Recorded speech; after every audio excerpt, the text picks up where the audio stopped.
Hey there, it's me, and I'm in a different spot right now. Got some coffee. It's late at night. Before you watch this video today, which is about second guessing yourself and how to stop doing that, there's something I want to share with you. This is episode 400. I've been podcasting now for, goodness, this will be year 9. 8. Long time. That's what that means. But I wanted to share this with you. There is a lot that goes into getting the podcast into the world. I am live every Monday with the Inner Circle, and we take a portion of that video and button it up here and share it with you every week. I also record a podcast with guests, and we release that audio only. 2 podcasts a week. I love it. It's fun. I enjoy it. That said, it is a lot to, not just for me, but the other people on the team, to make the videos, to cut the audios, to make the social media clips, to write the show notes, and all of those things I read, review, and approve. So I want something to happen between episode 400 and 500, and I'm not so sure that it will if I keep doing the things that I'm doing. Here's what we're going to do. I'm going to keep going live in the Inner Circle because, that's what I do. And every blue moon, if there's something I really need to say out in the world, I will. However, we're going to cut our production in half. The interviews will continue. They will be on audio and usually on video. But I, solo, will not be, because I'm going to take some time, and instead of editing podcast show notes and reviewing videos and social media and approving graphics, I'm going to finish this book. Between episode 400 and 500, my hope is that I'm able to use some of the time I would have spent editing and approving and instead get something written. And before episode 500 comes out, the hope is that the book will be out before that, or at least sometime close. So episode 400 marks me pulling back a little bit, and this season being a little weird and doing whatever it takes to make sure I make room for the thing that I need to make room for. So enjoy this episode and stop second guessing yourself. Sometimes the decisions that you need to make, you don't have all the answers. You don't know exactly how it's going to go, but you just know in your knower that you need to do the thing. And this is me doing the thing too. All right, y'all, enjoy.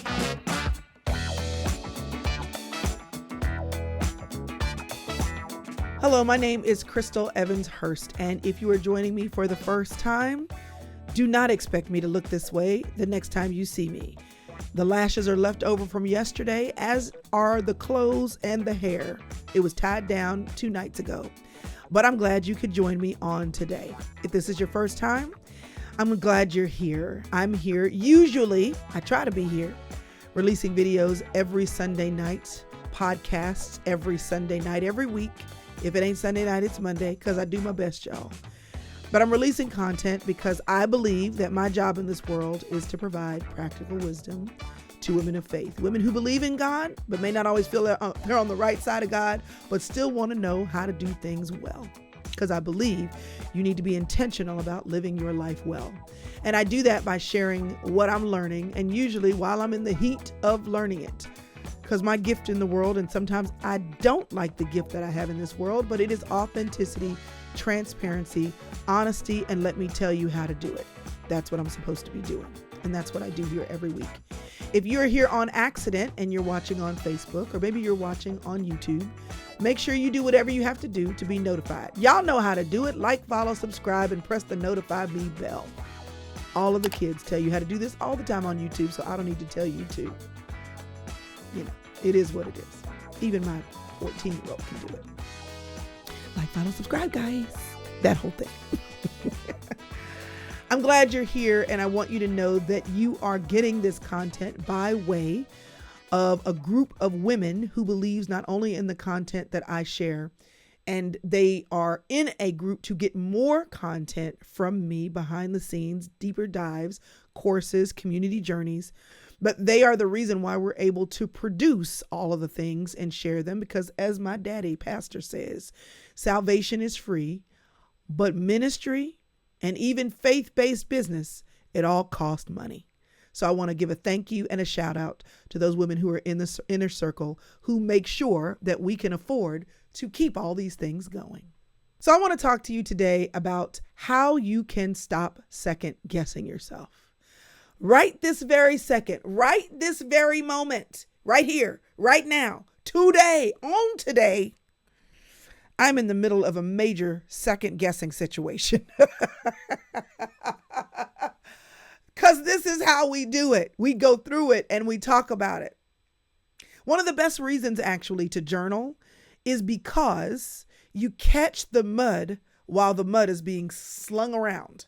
Somehow after you clean it up, you remember the mudsling, but you don't remember the details. And so me sharing a little bit of the mudslinging is because I want to talk to you about it while I'm in the middle of it and while I can remember the details. It's been a cray week, y'all. I have had things shut down on social media. I have had people get sick. I have had birthdays happen. I have been running around without internet. I have been functioning on no sleep. It's been one of those weeks when if it can happen or go wrong, it will. And then there are all of these things that I'm supposed to be moving forward in doing. And between the life I'm living and between the list I have in front of me, I'm holding the two in balance and going, am I supposed to do this? Are these blocks or are these like interruptions? Like, how am I supposed to know the difference? Am I supposed to be pressing through or am I supposed to be bailing out? Like, which one is it? And I want you to know that whether you're making a decision or making a move, whether you are trying to move forward in your life and do new things, or whether you're simply just trying to keep the wheel of progress going in your life in a very basic way, we all have moments where we have to make the decision of who we are, who we want to be, what we're going to do in our lives. And that will involve decision making. And often, for many of us, that will involve second guessing the decisions we make. Because we want to make the right ones. We don't want to experience regret, or maybe we've had the experience of regret and know we don't like it.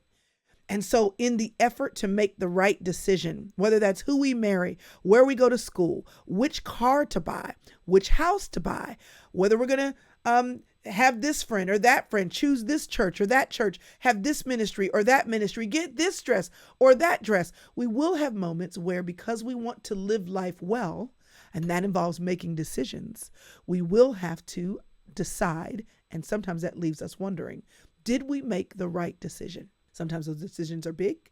Sometimes those decisions are small. But if you're human, you've at one point or two second guessed yourself. And if you find yourself fitting that category today, well, you're in good company. There are some things that you need to understand. Let me describe and define second guessing yourself. I want to define it as a tendency to doubt your decision. And by a tendency to doubt your decision, I want to add the word a lot to that. Because if you find that you're regularly second guessing yourself, you're a second guesser. Just go ahead and adopt that. I'm a second guesser. I am a second guesser. But that's because I like to do things right. You know you're a second guesser if you often ask yourself, I think I want to do this, but what if I don't do that? Or what if I do this and this happens? You are looking at the decision, but all of the derivatives of the decision, and trying to isolate and identify what the implications and the dominoes of the decision that you make will be. And so it makes you struggle to make the one decision because you are struggling with all of the implications of that decision.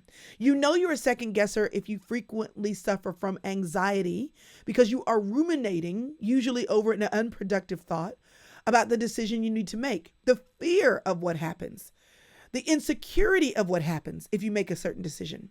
And second guessing results from you having an emotional connection and a negative emotional response to the outcome of the decisions you make. It's more than asking yourself, what if? It is calling your emotional makeup into the mix in a negative way because you are concerning yourself with all of the other possibilities related to the decision you make. It is tied to a lack of confidence that you don't trust yourself to make the right decision. Maybe you have a history of not making good decisions. And so you want to make a decision, you need to make a decision, but you don't trust yourself because you don't have confidence in your ability to make the right decision, or you're simply indecisive. That's me. I make a decision today and then I wake up tomorrow and I make another one. No matter what, these things that I'm mentioning are unproductive and not good for you. You will not live your life well if you are constantly, without end, asking yourself, what if? Constantly feeling anxiety about the decisions you need to make. Constantly feeling insecure or with low confidence that you cannot even trust yourself to make a decision, and constantly not able to make the decision across the road. I talk in my book, She's Still There, about the squirrel. We all know, we've probably all seen him, who could not decide if he was going back or going forward. And because he danced about in the middle of the street, he is no more. Indecisiveness gets you nowhere. So does a lack of confidence. So does anxiety and insecurity that leaves you prone to not going anywhere. The problem with second guessing yourself is you are a victim of black and white thinking. And that says that if I make this decision or that decision, that this one decision, lights on, lights off, yes or no, black or white, in or out, will be unrecoverable. It will leave me in a state where I can't fix it, where I won't be able to move forward, that this is the last decision I'll be able to make. And of course, there are decisions that are bigger than other decisions, but most of the time, y'all, things aren't black and white. You can make a decision today and tomorrow change your mind. And I realize you don't want to marry the wrong person and change your mind and get a divorce. But if you make a mistake and you learn the hard way you made a mistake, you can get out. We don't want to. And that's why I say some decisions have higher consequences than others. But most decisions, there is a back door. And most decisions aren't as big. We don't make those big decisions every day. But if you're indecisive, every day you will live in a state of anxiety because you can't land the plane. Don't ask me how I know. It costs you time because you will make a decision and then spend time rethinking the decision, which is like treading water and going backwards. It is making a decision to move forward and then going backwards because you are not sure you made the right one. It will result in an unnecessary amount of fear in your life, fear of making a commitment, even after you say you've made a decision because you're now afraid of the outcome. Why do you second guess? Well, there are a lot of reasons why you could second guess. Maybe you grew up with critical parents, or maybe you have judgment from other people in your life that have made you feel as though the decisions that you've made aren't right. Maybe the people in your life haven't been supportive, but instead have been critical of those decisions. Your friends, your family, maybe you have made bad decisions in the past. You've made horrible mistakes, and now you don't trust yourself based on past decisions. You have past regrets. Listen, I have made decisions in my life that leave me prone to being a pack rat. I have double and triple and quadruple copies of my photos everywhere. And the reason for that is because in 2007, I had a computer and some of my most precious memories on that new computer got lost. Totally lost. I had the drive sitting on my kitchen table, my external drive, to back them up, and I had not gotten to it yet. And it had been sitting there reminding me to back up my photos, and I didn't. And as a result, 6 months of photos got lost. But those 6 months were a trip to see my grandparents. Then it was a trip for my children, 3 of them at the time, to meet my great-grandparents. And I lost those photos forever. Some of those memories were very, very unique, and I lost them. So now what do? Double, triple, quadruple. And when it comes time to delete a photo, y'all, I second guess. Do I have this photo? Am I sure I have this photo? I'm not sure, so I'm going to leave this right here. In the 6th grade, I had a box full of letters from a cousin, letters from some friends, letters from my grandmother. And I was cleaning out my closet and decided to be a minimalist and got rid of most of those letters because at that time they didn't hold value. They were just taking up space in my closet. And to this day, I keep way too many cards and way too many letters because I now regret tossing some of those letters away that my grandmother wrote me when I was in the 4th and 5th grade. So now, because I feel like I don't really know until I have hindsight 2020, I toss nothing. It's like, I won't know until I'm 10 years down the road if this matters to me or not. So I get it. The second guessing and why we hesitate. If you've made bad decisions with men, you don't want to trust your decision about this one. I understand. Buyer's remorse, regrets can come when you bought a new house and now you're in over your head, or you bought the car and as soon as you drive it off the lot, you feel regret, or you have a job and you thought it was great because you needed to leave that old job. And 3 weeks in, you're like, oh my goodness, was this the right decision for me? Or the honeymoon wears off and now you see that man in all of his glory and you wonder, was I better off by myself? Can we just keep it real quick? So let me give you some quick solutions to second guessing yourself. Okay. The first thing is you need to give yourself grace. And I say this because you will make bad decisions. Even after you have gotten all the information, you've gotten the premarital counselor, you've taken the personality test, you've gone through the 4 interviews, you've met all the people on the team, you have looked at the house, you had the inspector, and then you had the other inspector come in. You have moved forward with the new church after visiting for 3 years. All of the things that you think would help you to make a good decision, right? And then you will have moments, even after doing all of your due diligence, will you ask yourself, did I make the right decision? That will happen. So you need to release this idea that in black and white land, if you do all of your due diligence, bad decisions won't be made. But here's what gives yourself the grace to release yourself to that thinking. Even when you fail, you learn. Even when you make a bad decision, you grow, because you get to know how to live life better. And you also get to know you. Sometimes you make a decision and you knew you weren't supposed to do it. And then that's how you learn to hear your inner voice. That's what it felt like for my soul to tell me I shouldn't have done it. Now I know how to hear my soul. I know how to hear my spirit. But you don't learn if you don't move forward and make a decision. So you have to agree to let that go at the onset. You have to agree that there are going to be some bad ones in here. When you take the test, the SAT, they tell you if you don't know the answer, just leave it alone. But most of these, they say, go with your first inkling, right? And you learn. Even when I'm doing testing, and we do SAT testing here with the kids, I have this whole little program that we use. I'll say, go with your first inkling. If you know you don't know it, then leave it. But if you kind of have a thought and an idea, go ahead and choose it, because you're going to go back and you're going to review your answers and you're going to learn from your mistakes. That's what helps you to grow in taking the test. You see what your tendencies are. You see what the tendencies of the test are, and you learn how to play the game. Do you know how you finish a puzzle? You finish a puzzle by trying pieces. You do your best to look at all the pieces that are spread around, to look at the pieces that are already connected, and you find a piece that looks like it could fit. And by all intents and purposes, you don't pick up a piece that you think could not fit. You pick up the pieces that you think could fit, but you know how you know for sure whether or not it does? You try it out. And you give yourself grace if it doesn't fit to try again. That is the premise. You got to give yourself grace. And when you make bad decisions, you let it go. And you learn how to recover. Because the biggest gift that you would give yourself in this life is resiliency. That when you get it wrong, you bounce back. So here's how to stop it. You ready to hear it? Here it go. When you notice yourself squirreling, going back and forth in the middle of the street, when you notice yourself making a decision and then feeling the anxiety and then not making the decision and then feeling like I got to make a decision, when you feel yourself, when you notice yourself talking to 1 million people about the same thing and not coming to a conclusion, because really there is no conclusion, you just have to decide. Stop. And you give people in your life permission to tell you to stop.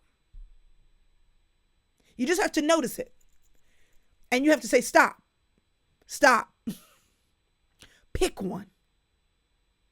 You have to notice it and interrupt it. Interrupt yourself overthinking. Number 2, you need to commit to your decision and accept the decision as final. Like you need to say, this is the final decision, and decide to live with it, to choose to live with the outcome, and then to release the outcome, because you don't control anything anyway. If you make mistakes, you move on, because you will have mistakes. That's the gift of acceptance. Other decisions may have been better. That's the gift of learning. None of us will make right decisions all the time. That's the gift of giving yourself grace. You need to settle into the reality through acceptance that the decisions, once you make them, they're in the past. You can learn from them and pivot in the future, but that decision is in the past. And remember that any negative experience contributes to your learning and your growth. You interrupt the thinking and then you accept your decision. You settle in. Okay? Then all those thoughts that were swirling around in your mind, let me tell you what you do with them. You redirect them and you constantly ask yourself, if it was the right decision, what did I learn? How did I come to that decision? How did I know deep down in my knower that that was the right decision? How did I arrive to it? Who did I talk to? Who was helpful? Did I do a pros and cons list? Did I journal? How long did I pray about that? How did I know that God said go?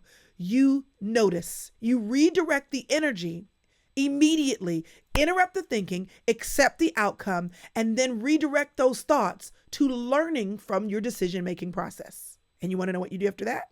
You do something else. You pick up a book and you read. You go walk. You work a puzzle. You go to breakfast with your friends for Sunday brunch.